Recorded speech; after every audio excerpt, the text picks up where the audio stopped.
We were kind of not busy for many months in '92. But the biggest thing, especially young troops, you need to challenge your bosses.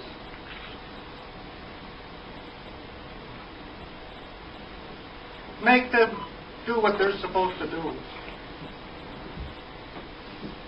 And they're supposed to train you to fill their spot. I unfortunately had a couple bosses early on that really didn't do much. But I went and got my papers, training done, papers done. I said, sign this paper. At least they did that.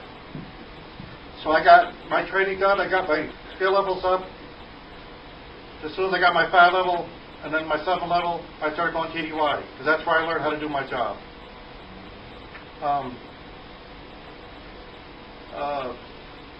I urge all of you, or any of you, to go on TDYs.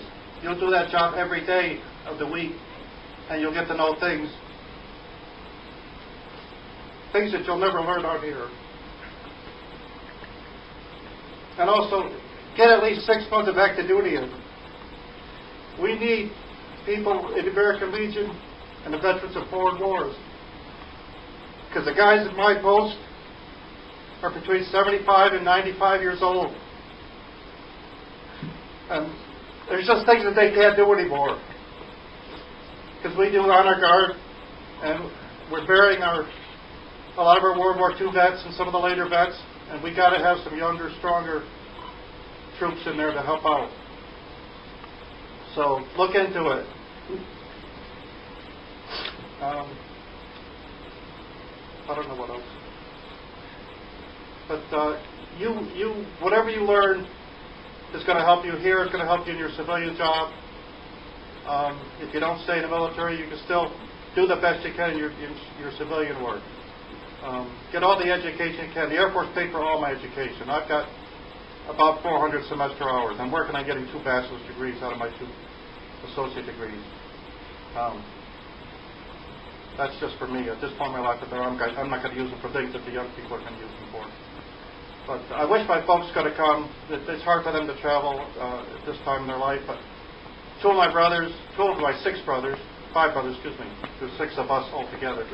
This is my brother Darren, my brother Tim, and Tim's daughter Darcy. They came out. It's about 7.5-hour drive from New York to come down here to see this. And my wife Faith. In fact, I remember in 2003, I was supposed to go to IUD just before the war started. Me and Danny Johnson and a few other guys. I can't remember where I was supposed to go.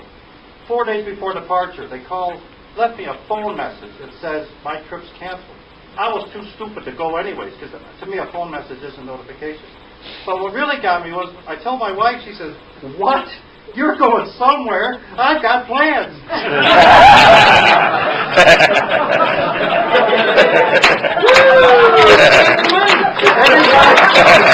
Every time I went on deployment, she'd pick something up in the house, or she'd do this, or she'd do that. She had plans. So she stuck by me. We've been together. We met in Portland, Oregon in 1995. I lived in southern Ohio, and she lived in northern Ohio. I lived, in fact, down here. And she impressed me quite a bit. That's not nerve-wracking at all being up here. But after a year of knowing her, I sold my house down here, and I moved up north. It took me 12 years to get her to marry me. We got married before I headed to Iraq last fall. So I was in Iraq during our 1-year anniversary this year. So we celebrated that a couple months later.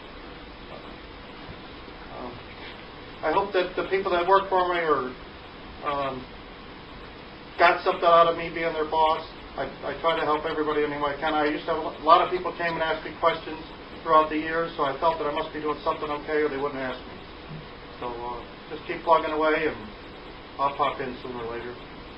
I'm trying to get a job up at Battle Creek, Michigan Air National Guard. I've been talking to the group commander up there, and he should be back from TDY this week, and I should be able to button that up and go on.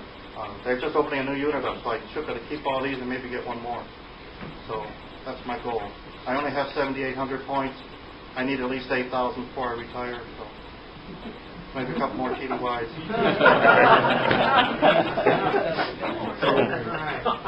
I guess that's all I got to say.